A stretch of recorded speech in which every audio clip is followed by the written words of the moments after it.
Hello everyone, I'm Lazy Grouse, and the Empire got some great changes and additions in Thrones of Decay, so I figured I'd share my 5 favorite changes to the Empire as a whole that isn't just the new units and legendary lore.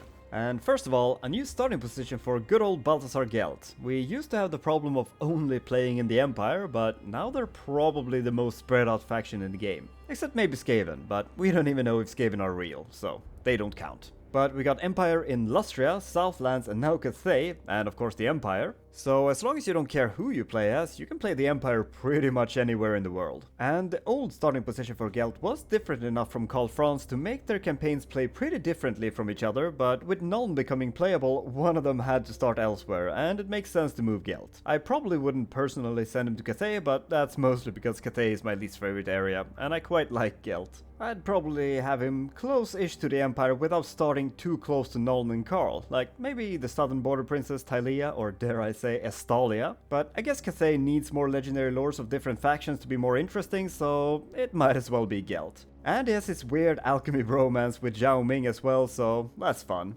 And you do get the option to return back to the Empire if you're done with Cathay, so overall, it's a nice change. And staying on Gelt for the next one, he finally gets his own faction mechanic that he has deserved for years now. No more piggybacking on Karl Franz's Elector Count mechanic, he instead got his Colleges of Magic that grants him and his casters awesome abilities and buffs, and it fits him very well, which the old mechanics just didn't, so this is great.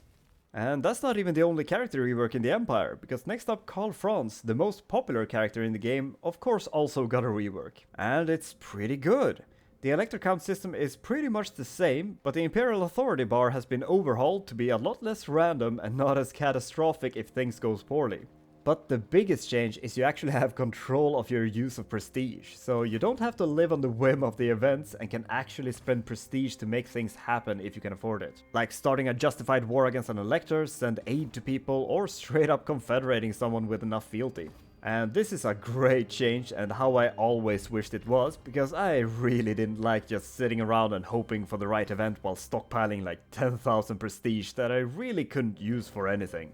And next is the Empire Engineer is finally here, both as a lord and a hero. And I know I said besides the new units, but this has been such a missing piece of the Empire that I think always should have been a thing. And there's been a really good mod by Chaos Robbie that we could have used so far, but having an official one complete with the pigeon bombs and mech horses are awesome. And it just makes me really happy, so I wanted to include it. It's my list, I do what I want. And finally, the steam tanks might be good now, because they actually block missiles, so they can't just be taken out by a bunch of crappy archers with no problem, as long as you don't turn your back to them. Because they have directional missile block, which gives them 100 block in front, 50 on the sides and 10 in the back. So as long as you position it right, it's really hard to take out with shooting. And they also fight differently. They shoot steam in combat, the turrets shoot, there's a guy on top shooting a gun, and it just plows through people like a chariot. And with all of these changes combined, I think the tanks are finally good. So we can start using the tanks and not feel bad. I mean, I was already using the tanks when I could because I think they're cool, but I don't think they were worth the money, but I think they are now. I've only done a little bit of testing, but they seem a lot better and a lot harder to kill. And that's some changes that I think is really good for the Empire.